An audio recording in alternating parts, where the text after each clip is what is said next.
গুগলে যদি কখনো সার্চ করেন ফুটবল ম্যাজিশিয়ান কিংবা ফুটবল জাদুকর, তবে যার নাম আসবে তিনি আব্দুস সামাদ, একজন বাঙালি ফুটবলার যাকে এই নাম দিয়েছিল ইংলিশ মিডিয়া। যারা সহজে অন্যের প্রশংসা করতে চান না তারাই কিনা করেছিল এরকম প্রশংসা।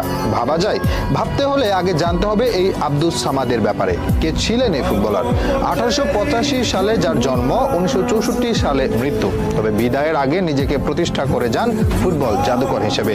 তার ফুটবল ক্যারিয়ার নিয়ে যতটা আগ্রহ মানুষের, তার চেয়েও বেশি অবাক করা কাণ্ড করতেন মাঠে বসে। বলা হয় তিনি কখনো মাঠে মনোযোগী ছিলেন না, আনমনে ঘুরে বেড়াতেন, মাঠের মাঝে বাদাম খেতেন, যখন ইচ্ছে হতো গোল করতেন। সবার কাছে গোল যখন আরাধ্য ব্যাপার, তার কাছে যেন ইচ্ছের মতো, মন চাইলে গোল করব, না চাইলে করব না, এরকম একটা স্বভাব নিয়েই পার করেছেন ক্যারিয়ার। তার জীবনে একটা অন্যতম এক অদ্ভুত কাণ্ড হচ্ছে, একবার রেফারিকে চ্যালেঞ্জ করেন গোল পোস্ট ছোট বলে। লড়াইটা ছিল ইন্দোনেশিয়া একাদশ আর ভারতীয় একাদশের মধ্যে। তুমুল প্রতিদ্বন্দ্বিতাপূর্ণ ম্যাচে খেলছে দুই দলেরই তুখোড় সব খেলোয়াড়। চেষ্টা চালালেও কোনো পক্ষই গোল করতে পারছে না। ঠিক সেই সময় ভারতীয় দলের একজন খেলোয়াড় প্রতিপক্ষের কয়েকজনকে সুন্দরভাবে কাটিয়ে শট করলেন গোল পোস্টে।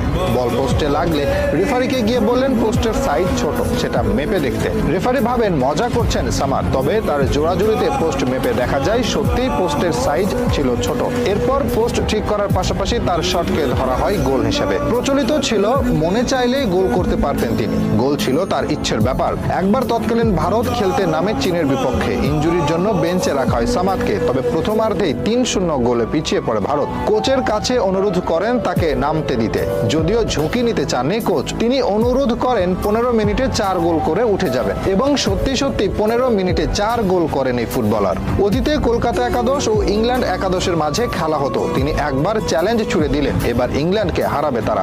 অহংকারী ব্রিটিশরা কথাটা ভালোভাবে নেয়নি, তারা চেয়েছিল ভারতকে বরাবরের মতো গুঁড়িয়ে দিতে।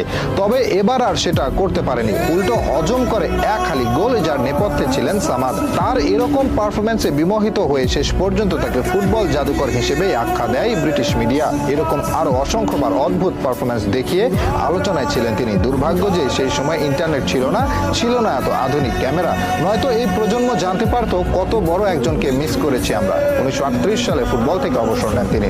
এরপর 1947 সালে দেশ ভাগ হয়ে গেলে তিনি চলে আসেন পূর্ব পাকিস্তানে। তিনি বসবাস করতে শুরু করেন দিনাজপুরের পার্বতীপুরে। জীবনের বাকিটা সময় এখানেই কাটে তার। এখানেই মারা যান 1964 সালে। এই প্রজন্ম মেসিকে জাদুকর ভাবলেও অতীতের জাদুকর হিসেবে পেলে, ম্যারাডোনা আখ্যায়িত হলেও ফুটবলের আসল জাদুকর ছিলেন এই আব্দুস সামাদ।